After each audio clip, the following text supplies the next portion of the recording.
Corea del Norte es popularmente conocido por ser el país más cerrado del mundo. Normalmente se lo enmarca como un país comunista en el que, como los regímenes comunistas, todo está controlado por el Estado y se caracteriza por ser una dictadura en el que hay un líder supremo al que se le toma culto.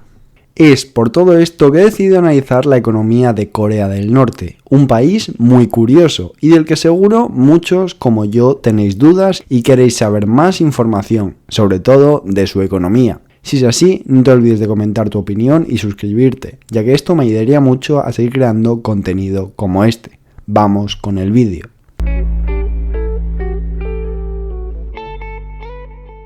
He de decir que para realizar este vídeo me ha costado bastante encontrar datos sobre la economía, ya que algunas de las páginas de las que suelo obtener datos, como el Banco Mundial o el FMI, no tenían y otras páginas tenían el último dato del 2012. Pero finalmente he logrado encontrar datos que parecen fiables. Recordemos que Corea del Norte no proporciona datos sobre su economía, así que en su mayoría son estimaciones y además hay que hacer una conversión de su moneda nacional, el won norcoreano, moneda que no está en el mercado global de tipo de cambio.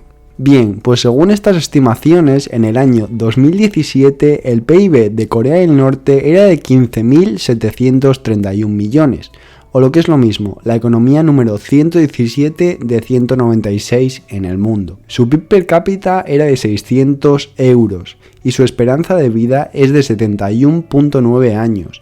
Para ponerlo en comparativa, es de 11 años inferior a sus vecinos surcoreanos, a pesar de que no existe ninguna diferencia genética entre ellos. Comparativamente hablando, la economía norcoreana es más pequeña que el barrio de Beverly Hills en Los Ángeles. Ahora, puesto sobre el terreno, comencemos por el principio. De los años 1950 hasta 1953 se libró la Guerra de Corea. En julio de 1953 terminó esta guerra, dejando una península devastada por el hambre y la guerra, y las bullentes nuevas corrientes ideológicas que habían estado tambaleando el siglo XX. Esto se saldó con una división entre la parte capitalista, en el sur, y la nueva nación comunista, en el norte, y a decir verdad, los comienzos de la economía norcoreana no pudieron ser mejores, apoyado principalmente por sus aliados comunistas, como China y la URSS, que ayudaron a un fuerte desarrollo de la economía para demostrar al mundo entero que la senda a seguir era la comunista. Por ello, Corea, siguiendo las directrices comunistas, siguió un plan de economía centralizada planificada, por la cual todos los bienes y servicios e inversiones eran controlados por el Estado. Como buena economía centralizada y planificada, se organizó por planes quinquenales, planes en los que se organizaban lo que se iba a hacer el país en los próximos 5 años. Obviamente los primeros planes fueron centrados en la reconstrucción del país, a través de cosas como la reconstrucción de puertos o apoyos del sector primario. Con el apoyo e influencia de sus amigos comunistas, tenían un objetivo: industrializar el país hacia la industria pesada, como era normal en el resto de países comunistas, y para ello Corea dejaba que sus aliados extrajesen recursos naturales de su país, a cambio de la última tecnología que fabricaban tanto los rusos como los chinos. Todo esto nos lleva a mediados de los 60 con una economía norcoreana en crecimiento y con buenas perspectivas de futuro. Estaban ya por el cuarto plan quinquenal. En este era un ambicioso plan de 7 años para industrializar el país a un nuevo nivel y aumentar notablemente los estándares de vida de la población de Corea. Por primera vez desde que se comenzó a usar los planes no se pudo alcanzar los objetivos que se habían acordado, en parte debido a que se dejó de recibir tanto apoyo por parte de sus colegas rusos, ya que se comenzó a alinear más con los chinos. Como os comentaba antes, la idea era industrializar el país enfocándose en la industria pesada y por extensión desarrollar la industria armamentística, debido al panorama global en el que se encontraban, por el cual los países capitalistas, encabezados por Estados Unidos, estaban haciendo una gran inversión en este sector, pero los países comunistas, a los cuales encabezaba la URSS, tampoco se estaban dejando atrás. En 1965, a pesar de todos los esfuerzos y oportunidad, y por primera vez, la economía surcoreana adelantaba a la norcoreana en la tasa de crecimiento del país. A partir de ello, el país continuó en una senda de crecimiento, como había pasado en todos los años de los 50 y 60, pero en los 70 el crecimiento se redujo enormemente. A pesar de todo, siguió creciendo, aunque en menor medida. Todo gracias a la deuda que adquiría, pero lamentablemente este flujo fue mal invertido. Para aquel momento, un 25% de su PIB era destinado al sector militar, y esto es debido a la política Songun, autodefensa de la revolución, o también explicado aquí en Occidente como los militares primero. En 1979 llegaría el final de esto, ya que Corea necesitó renegociar sus deudas, cosa que no duró mucho, ya que en 1970, al año siguiente, Corea del Norte se declara en default y deja de pagar su deuda a todo el mundo, incluso a sus aliados comunistas. Aún así siguieron apoyándole, ya que después de todo eran comunistas y se encontraban en medio de la Guerra Fría, por lo cual no podían permitirse el lujo de dejar un hueco y verse débiles frente al capitalismo. Todo esto puede sonar muy bien, pero en 1991 se acabaría el sueño comunista, al menos para la URSS. Después de una serie de sucesos, acaba explosionando. Tema que, por cierto, me parece muy interesante para hablar. Si os interesa un vídeo sobre esto, votad en la encuesta que os estará apareciendo ahora mismo en pantalla.